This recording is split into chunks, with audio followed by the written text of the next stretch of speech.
Kenapa kita nggak boleh meriwayatkan hadis dhaif? Kenapa sih? Pertama, Pak, sudah kita sebutkan tadi. Kalau kita meriwayatkan hadis dhaif berarti kita mengamalkan sesuatu yang meragukan. Sementara sudah kita sebutkan tadi bahwa sesuatu yang bersifat meragukan itu harus tinggalkan. Sebutkan dalam satu riwayat yang lain Rasulullah SAW sabda apa? Iyakum wadh-dhann fa inna adh-dhanna akdzabul hadits. Jauhi oleh kalian dugaan-dugaan, karena dugaan-dugaan itu sedusta-dusta perkataan. Hadis yang dhaif itu masih duga-dugaan, Pak. Ada dugaan iya, ada dugaan tidak. Iya kan? Masih tingkat duga-dugaan ini. Sedangkan Nabi mengatakan bahwa dugaan itu sedusta-dusta ucapan. Berarti kalau kita mengamalkan hadis dhaif, kita sudah mengamalkan sedusta-dusta ucapan. Kenapa? Karena itu sifatnya masih dugaan.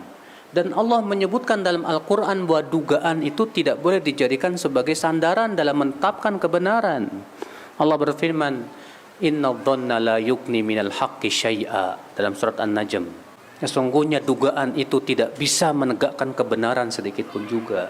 Sementara hadis dhaif hanya sebatas dugaan, belum sampai kepada dugaan yang kuat. Tapi dugaan yang lemah, bahkan ragu-ragu, yang menimbulkan keraguan di situ. Ini bahaya yang pertama, Pak.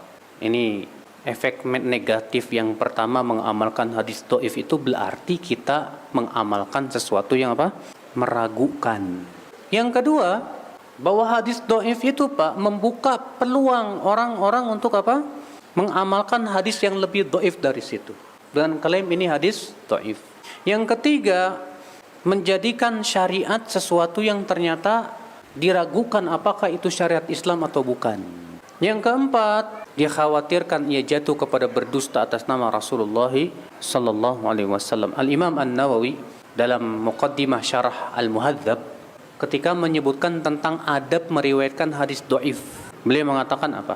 Di antara adab meriwayatkan hadis dhaif adalah tidak boleh dipastikan itu sabda Rasul. Namun adabnya dengan mengatakan begini, diriwayatkan begini. Tidak boleh mengatakan Rasulullah SAW bersabda begini. Maka siapa yang memastikan sebagai sabda Rasul pada itu hadis dhaif, kata Imam Nawawi apa?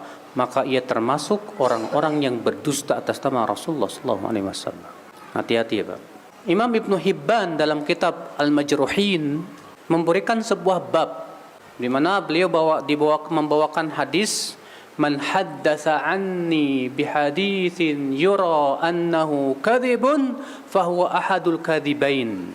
Siapa yang menceritakan dariku suatu hadis yang masih diperkirakan itu dusta, lihat, maka ia termasuk salah satu dari dua orang yang berdusta.